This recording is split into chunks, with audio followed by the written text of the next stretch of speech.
Friends, welcome to book catcher. നമ്മുടെ പുതിയ വീഡിയോയിലേക്ക് ഏവർക്കും സ്വാഗതം. ഇന്ന് നമുക്ക് ഭയങ്കര സന്തോഷമായിട്ടുള്ളൊരു ദിവസമാണ്.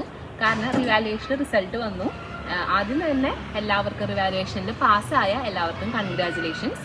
പിന്നെ ഞാൻ വീഡിയോ കറക്റ്റ് ഇട്ടിട്ടുണ്ടായില്ല റിവാലുവേഷൻ്റെ. കാരണം എന്താണെന്ന് വെച്ച് കഴിഞ്ഞാൽ വീഡിയോ ഒക്കെ നമ്മൾ എടുത്ത് വെച്ചിട്ടുണ്ടായിരുന്നു. പക്ഷേ റിവാലുവേഷൻ ടൈമിൽ നമുക്ക് കുറച്ച് ലിങ്ക് മാറിയായിരുന്നു. അവർ അപ്ലോഡ് ചെയ്തപ്പോൾ സെർവർ ഇഷ്യൂസും കാര്യങ്ങളും മൂലം കഴിഞ്ഞ വർഷത്തെ ഡാറ്റയാണ് നമുക്ക് വന്നുകൊണ്ടിരുന്നത്. അപ്പോൾ കുട്ടികൾക്ക് അത് വെറുതെ പാനിക്കാവും അല്ല, അവർ ഇപ്പോൾ ഇത്ര പൈസ കൊടുത്ത് ചെയ്തിട്ട് കറക്റ്റ് വരാണ്ടാവുമ്പോൾ കുട്ടികൾക്ക് ടെൻഷനാവും.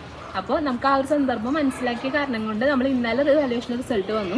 ഇന്നിപ്പോൾ ഒരു മോർണിംഗ് ഒരു 10-11 മണിയോട് കൂടിയിട്ടാണ് സെർവർ ഓക്കെ ആയിട്ട് റിസൾട്ട്സ് വന്നിട്ടുള്ളൂ. ഒരുപാട് കോളുകൾ വന്നിട്ടുണ്ടായിരുന്നു. ഒരുപാട് കോളുകൾ എന്ന് പറഞ്ഞു കഴിഞ്ഞാൽ എനിക്ക് സത്യം പറഞ്ഞു കഴിഞ്ഞാൽ അത് ആൻസർ ചെയ്യാൻ പോലും പറ്റാത്തത്ര കോളുകൾ നമുക്ക് വന്നിട്ടുണ്ടായിരുന്നു. കാരണം മാഡം പറഞ്ഞിട്ടാണ്. ഇപ്പോൾ ഞാൻ എൻ്റേതായിട്ട് പൊക്കി പറയണമല്ല, നമ്മൾ ഇൻസ്റ്റിറ്റ്യൂട്ടിൻ്റെ കാര്യമായിട്ട് പറയണതല്ല. ആ വീഡിയോ കണ്ടില്ലായിരുന്നെങ്കിൽ ഞങ്ങൾ റിവാലുവേഷന് കൊടുക്കില്ലായിരുന്നു, അതിന് ഭയങ്കര താങ്ക്സ് ഉണ്ട് എന്നൊക്കെ പറഞ്ഞ് കുറേ കോള് വന്നിട്ടുണ്ട്. ഞാൻ കൂട്ടി പറയണത് കുറച്ച് പറയണതൊന്നല്ല, അതാണ് സത്യം. പിന്നെ നമ്മളെ സ്റ്റുഡൻസ് കുറേ പേര്, നമ്മളുടെ ഓൺ സ്റ്റുഡൻസും കുറേ പേര് പാസ്സായിട്ടുണ്ട്. കുറച്ച് പേര് പ്രത്യേകിച്ച് മാറ്റമൊന്നുമില്ല, നോ ചേഞ്ച് അടിച്ചിട്ടുണ്ട്. അതും യൂണിവേഴ്സിറ്റിയുടെ അവർ പിന്നെ വാല്യൂ ചെയ്തു കാര്യമില്ല. അപ്പോൾ പിന്നെ നോ ചേഞ്ചാണ് വന്നിരിക്കുന്നത്.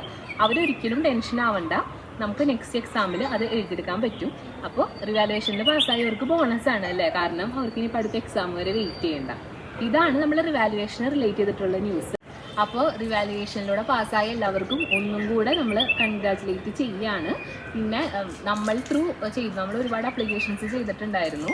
അപ്പോൾ അതിന് കുറച്ച് ഇഷ്യൂസ് ഉണ്ടായിരുന്നു. കാരണം DD എടുക്കണം, കാര്യങ്ങൾ കുറച്ച് ടെൻസ്ഡ് ആയിട്ടുള്ള പ്രൊസീജിയർ തന്നെയാണ്. പക്ഷേ നമുക്കിപ്പോൾ ഒരു നല്ല സാറ്റിസ്ഫാക്ഷൻ ഫീൽ ചെയ്യുന്നുണ്ട്.